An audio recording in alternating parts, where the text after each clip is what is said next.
President of Botswana, President Duma Boko, thank you so very much for giving us your time here on CheckPoint. We really do appreciate it. Absolute pleasure. Thank you very much. You ended nearly 6 decades of uninterrupted Botswana Democratic Party rule. This is the party of the founding father of Botswana, Sir Seretse Khama. Many opposition politicians across the continent want to achieve what you have. If they had to ask you, how did you do it? How would you respond? Well, I'll basically tell them my story, which speaks for itself. But each situation is different, has its own peculiarities.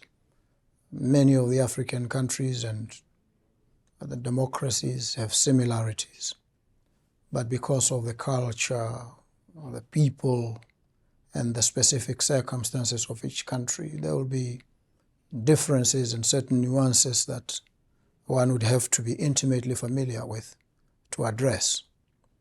But the basic issue is we had in Botswana a party that had ruled for many years, and apart from whatever everybody else might think, they were entrenched in the everyday lives of the people, not from so much a political standpoint, but from a social and cultural point of view. If you went into, for instance, the mainstream churches, or UCCSA, Roman Catholic, those tend to be establishment aligned, and they have a lot of influence. And so people tend to normalize a ruling party associated with what is stable, what they know, what they've lived with over the years, and it almost becomes second nature. And so one had to deal with that reality. And disrupt, in a way. Of course. One way of doing it was to get myself into that space as well, because people want to see who you are as a person. Where do you go? Who do you relate with? Who do you grieve with? And how you associate with the everyday person. And for me, that was the challenge. The challenge for me was not so much the message. It was the person behind the message, the leader. They knew me as a professional, as a lawyer in the courts, and I thought they needed to see the person, the humanity, the empathy, and they hadn't seen enough of that. And so in the lead up to the 2024 elections, what I brought to the people was myself, my authentic self. And it wasn't the political campaign as such. It was just relating with the ordinary person, the children. And I have a very, very, very serious soft spot for children. And so when you relate with them and they begin to see you for who you really are, I think it tugged at the heartstrings of the people. Logistically, it wouldn't be possible to go to every door. So you group people. That's why you go to churches. You go to the mainstream, you go to the other African churches that are not so fancied. And they have a huge following as well. And they are as down to earth and as ordinary as it comes. And so when you relate with people at that level, then they begin to appreciate who you are, and they now can listen to what you have to say. And that, I think, for me, was the decisive approach. In a way, you're talking about intimate settings. Absolutely. Look, I had an alluring appeal with young people, with students in the learning institutions, and I related with them. I went to the universities, and I appealed to the youth. And I also deployed objective means of assessing the response and measured it at every step of advance. and it was clear that the youth vote was with us. The category in which I was advised, expert advice, said, you need to craft a specific message for this age bracket, was the above 60. Because below 60, we commanded an unassailable following. So we needed to deal with the above 60, the pensioners. They wanted to know what message we had for them. They wanted to see and interact, and we gave them that. What message did you hope your victory sent to ruling parties who've become complacent on the continent, who take the people's vote for granted and act as if they will rule forever? Well, first, the message was to jolt them out of the complacency of taking the voter for granted. Do you think you have managed to do that? Absolutely. How? When you remove, what are the signs? When you remove a behemoth of that level, that in and of itself sends shock waves across the political spectrum. And that's what we did. But secondly, and more importantly, it demonstrated that at a certain point the people will take a decision against whatever it is that was taken as the norm, and they will try something new. But that which they will try must also make a compelling case to be tried, and we did. We presented alternatives. We presented a vision that we are pursuing now, and we believe that that vision will hold, and it's holding up so far. And when you walk into what is seen as an all-boys club, how was that at first? Were you welcomed with ease or unease, since you are the face of what represents their defeat? Well, first, I must say that in Botswana, happily, those who lost accepted with grace, and that cemented the democratic credentials of the country. And so it was a seamless transition. I'm talking about the leaders that you've been spending some time with now. Of course, I mean, they also gauge their relationship with you on the basis of how you fared, where you come from. Okay. And so because in Botswana, the victory of the opposition had not caused any strife, civil strife, any chaos, it was accepted. It was taken as a fair democratic outcome. So it legitimized not just the outcome itself, but my ascendance. And when I entered the room, well, quite honestly, it felt as if I had always been there. I didn't get a sense that there was anything different or new. I just got in and had to assert myself, assert the credentials of the country, and the country was already well respected, and so there wasn't any difficulty. I must applaud all the leaders. They are always very welcoming. They accept, and we engage on issues. We differ where we have to, respectfully, but we find each other. They welcomed you into the circle? Absolutely, yes. Okay. Yeah. Is there a danger of becoming that which you removed? Yes. There's always that looming danger. When you get into power, you've been outside, it can actually drive you crazy. It can make you think you're a demigod. And most leaders fall into that trap.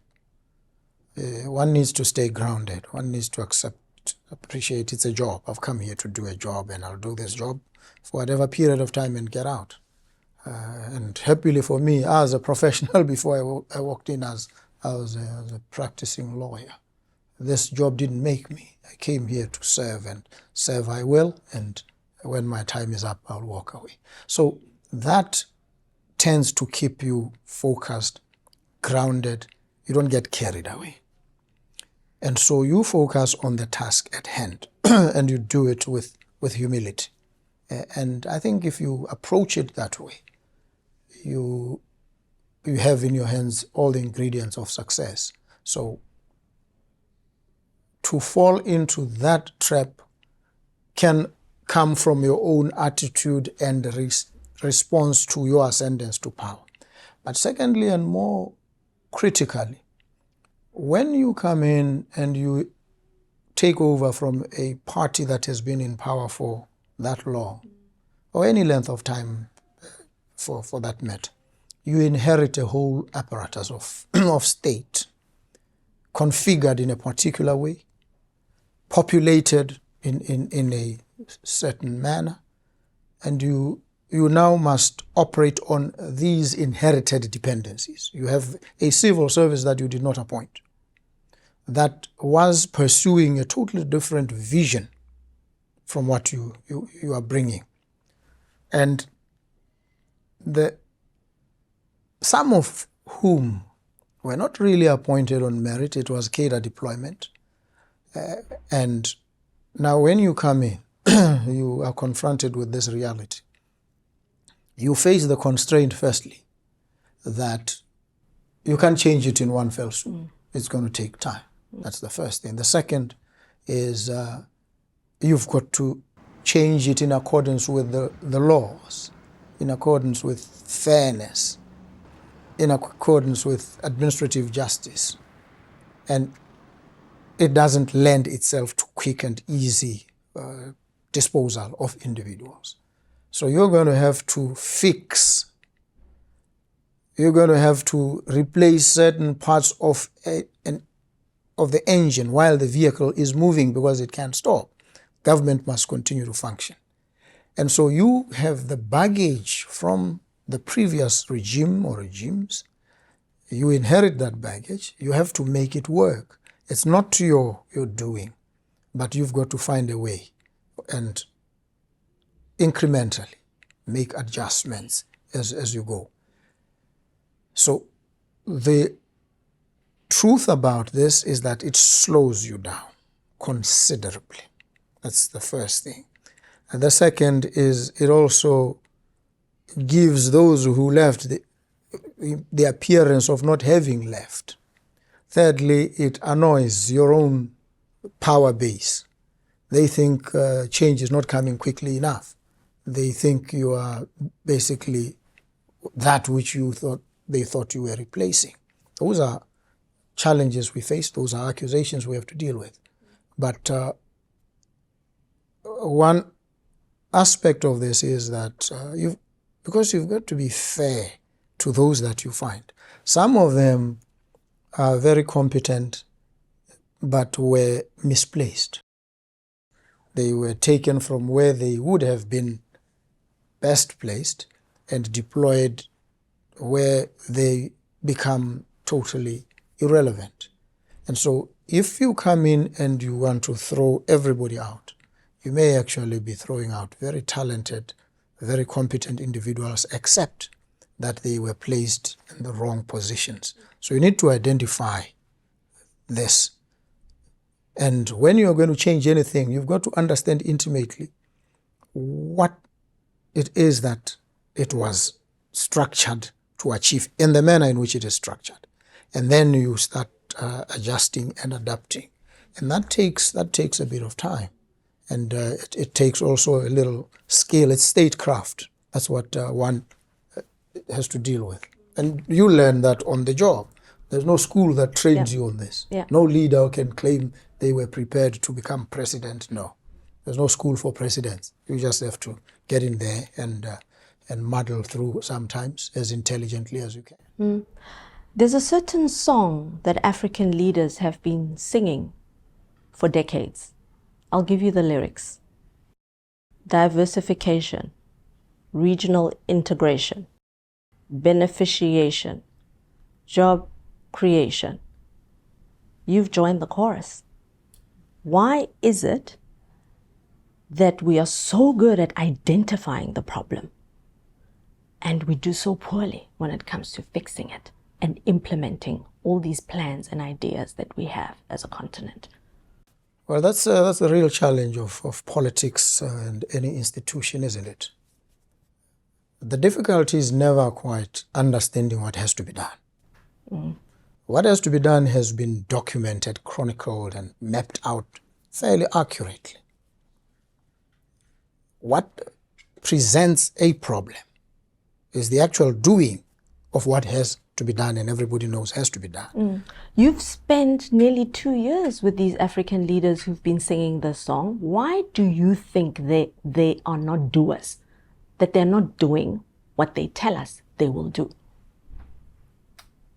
There are many reasons, some of them structural. For decades? The structure of any economy. If you take the economy of Botswana, economy of Namibia, economy of South Africa, these are very unequal societies. And the inequality did not start yesterday. It's been there, it's entrenched. So structurally, the economy is constructed in that manner. Meaning, as a reality, the vast majority of the people subsist at the margins of this economy. It's a fact. And when an economy is structured that way and the majority are excluded from mainstream economic activity, you face challenges. Now, what are the challenges? The first is for anybody to be actively involved in the economy, you need, at the most rudimentary level, you need access to finance. Where do you get the finance from? The financial institutions are not configured to assist the common person because they fund your balance sheet, and subsisting at the margins of an economy means you have no balance sheet for any financial institution to fund. So who's going to fund you? So when people come up with expectations, often they ignore the cold plane of reality on which these expectations fall to be realized. So the structure of the economy. So you've got to dismantle this unequal economy. Yes. That's the first thing. Why is that not happening? Over decades, we talk about the structure of the economy constraining us. The structure is not being broken down. Decade after decade after decade. I'm talking about the continent here. Yes. No, I see. Yeah, Exporting there's no magic wand, raw materials. We talk about beneficiation all the time. It's not happening. There's no magic wand. If you're going to beneficiate, the first thing you must do is you must have the infrastructure. You must have the smelting plants. You must have the skills and expertise to manufacture. And you must have the intellectual property. You must have done research over a period of time, research and development. Have these African economies been doing any research? No. They haven't. They just talk. They had to talk first because the inequality, the manner in which, as a remnant of the colonial era, the structure of the economy meant that we did not have the skills. Our people did not have the skills. We did not have institutions that were resourced enough to carry out meaningful research, even in any space for that matter, in the pharmaceutical industry, mining, beneficiation, processing, agro-processing. So we need to build, and as I say, it doesn't take a day or two. The focus, at least on the African continent now, and I can attest to it, is every country is waking up to the reality that exporting raw material doesn't work. No, they woke up to that decades ago. We've been hearing the song for decades. Well, maybe they didn't wake up. They gave the appearance of having woken up. Are they now really? Are you convinced they've woken up now? Yes. I mean, Zimbabwe, for instance, has banned the export of unprocessed lithium. Yeah, but banning doesn't necessarily mean that you are going to beneficiate in your own That is what country. that is what it means exactly. Well, it means automatically, whoever wants your lithium wants to manufacture batteries and other products out of your lithium, because you are not exporting it raw, must come in to your country, internalize the investments, and manufacture those batteries in country. Why? Because they do not have the lithium. They need it. But they can choose not to come to you. You see, business doesn't work Right. like that. They will come. Why? Because they you're want not to make the only money. one. You're not the only market. But let's move you on. definitely are. I mean, Zimbabwe has some of the largest reserves of lithium. China has, and the competition between the West and the East and Asia in relation to these matters means the place where it's happening is Africa. Let's talk about our natural resources. Let's zone into Botswana and your diamonds. Yes. Lab-grown diamonds are outperforming natural diamonds. So is beneficiation in Botswana coming too late? No. Because if there's no market for the diamonds, what's the point of beneficiation? Well, there's several myths around natural resources. And one of them is this notion that lab diamonds will at some point replace the natural diamond. That's a myth. They're outperforming the natural diamond. Let's also unpack that proposition. Is it untrue? Yes. In a sense it is. Yes. It is untrue. In fact, right now, the natural diamonds are by far outperforming lab-grown synthetics. And the synthetics, where they have posed a challenge, has been the lower caratage. Your 3 carats to lower. Yes. That's where they've posed a threat. Yes. Above, they are not there yet. They can't compete in that space yet. So the proposition that they are such a threat is itself inaccurate, grossly.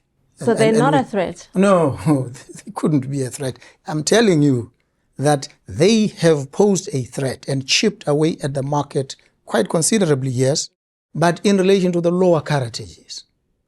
If you go above 5 carats, then there's no synthetic there. So we need to be very clear about some of these factual assertions that are actually grossly inaccurate. But here's the reality. The natural diamond is actually a repository of value. So what people do now, even in China, they buy the natural because the natural represents value. But they also buy the synthetic because the synthetic is for show. But the value lies in the natural. With the synthetic, they know if it gets lost or gets stolen, there isn't anything much that you've lost. You bought it for $50, $100. But the natural is value.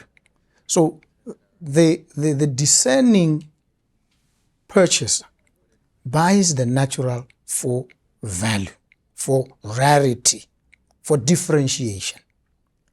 And the ordinary, the the millennials and Gen Z, they'll buy. Yeah. But again, the Gen Z, if you put a diamond here and you put an electronic gadget, their choice is clear. They'll go for the electronic gadget. So that's not a reliable market anyway. It is a good market in the short, perhaps to medium term, but in the longer term, it's not the most reliable market. So you need the more discerning purchaser, and those are set. They are clear about the kind of value that they want to associate with. That's the part of it. But the second is the way the industry itself has been structured. At the beginning, there was a massive investment in the marketing of diamonds. For us in Botswana, that marketing disadvantaged the country because diamonds were marketed as DBS diamonds. These are Botswana diamonds. And Botswana diamonds represent a story of a people, real people, creatures of flesh, blood, and soul behind these diamonds, whose lives and livelihoods are affected by these diamonds. And you are hoping people will buy that. The buyer wants to hear the story. And that's now the shift in the marketing of natural diamonds. The shift now is telling the story. But you have to catch up to De Beers' story of diamonds. No, we have to shift. We have to abandon that story. Yes, of course. And that's what we're doing. Now you will see that when the diamonds are marketed, you realize Botswana is at the center of the story of the diamond. The Okavango blue. The Okavango is a place in Botswana. It's not some pie in the sky. So when you market the Okavango blue as a mark of quality, of rarity, of authenticity, you're talking about Botswana. You're talking about the Okavango Delta. And that's what the buyer of diamonds in this day and age wants. So even in the cutting and polishing, what happens now is they buy the stone and the polish, the one who cuts and polishes, sits with the buyer and they decide what they want to tell in the cutting and the polishing of the stone and in the manufacture of the ultimate end product, which is some jewelry. So this is what now the shift has been to. So it's no longer De Beers and you don't know where these diamonds come from. They come from Botswana. You call yourself a doer. Yes. Did you deliver the 100,000 jobs in 12 months that you promised the people of Botswana on your way up to high office? Not yet. Why not? Yeah, that's a very, very good question. When you, as I told you, you inherit an economy structured in a particular way, there are certain realities that confront you once you are in, which you may not have been and couldn't have been aware of when you were outside. You didn't do the research? We did as much research as there possibly could be. But you were not aware of that particular fact? No. You can do all the research in the world and still not be able to pick up certain issues. It happens. And that is why in every research, you'll find a chapter or a part that says, what are the limitations of this study? So there are limitations to every research, to every study, to every proposition. And as the philosopher Aristotle says, there are two levels of truth. There's the theoretical truth. You do all the research. That's the theoretical truth. And you get into the thick of things, praxis now. And you realize there are certain things here that were not quite revealed at the level of the theoretical truth. That's the practical truth. Now, we are wrestling with praxis, with the practical truth. And the practical truth says, this unequal economy, this economy in which the growth has been jobless for many years, that the coffers of the country had gone dry from 37 billion in the coffers 3 years down the line. You're sitting at 300 million when we take over, and you have to pay salaries the next month, and the entire recurrent budget of the government is about 1.4 billion. You've got to wrestle with keeping the ship afloat. You can start doing fancy stuff about this thing. You've got to keep it afloat. And that was the biggest existential challenge that the country faced. So forget about creating jobs in the short term. You have to wrestle with keeping people alive. You've got to wrestle with making sure people receive their emoluments at the end of the month. And we've kept that, and we've made sure that it happened, even in the most difficult of circumstances. And now, as I say, when these things are discussed or anybody makes an evaluation, you've got to take into account the cold plane of reality in which these things must happen. And it will tell you what is possible. You once said, how can you sleep as a president when young people are unemployed? Yeah. How do you? I don't. As a matter of fact, I don't. At all.